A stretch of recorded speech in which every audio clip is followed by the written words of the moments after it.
శ్రీశైలం ఉగాది ఉత్సవాల్లో పాల్గొనేందుకు, మొక్కుబళ్ళు చెల్లించుకునేందుకు కాలినడకన కంబి అంటే పల్లకీల్లో కర్రకాళ్ళ మీద నడుచుకుంటూ అలసట అనేది తెలియకుండా వేలాది మంది శివభక్తులు శ్రీశైలం చేరుకుంటున్నారు. తప్పెడ దరువులతో దారి పొడవునా కుంకుమ చల్లుకుంటూ చిందులు వేస్తూ కర్ణాటక రాష్ట్రానికి చెందిన ఈ శివభక్తులు శ్రీశైలం తరలి వస్తున్నారు. నల్లమల అడవుల్లో వారి కోలాహలం మిన్నుముట్టింది. విచిత్రం ఏమిటంటే ఈ భక్తుల్లో 90% మంది శ్రామికులు, పేదవర్గాల వారే.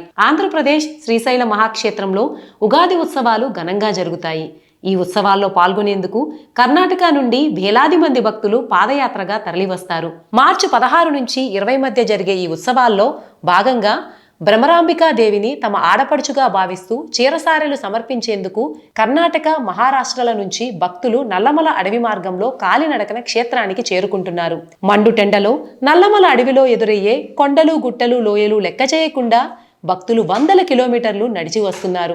కర్ణాటకలోని రాయచూడు, హుబ్లీ, హసన్, గుల్బర్గా ప్రాంతాల నుంచి ఈ భక్తులు సుమారు 400 కిలోమీటర్లు నడుస్తూ చేరుకుంటారు. శ్రీశైలం క్షేత్రం నల్లమల అడవులు కన్నడ భక్తుల జయ జయ ధ్వానాలతో, ఓం నమశివాయ స్మరణతో మార్మోగిపోతున్నది.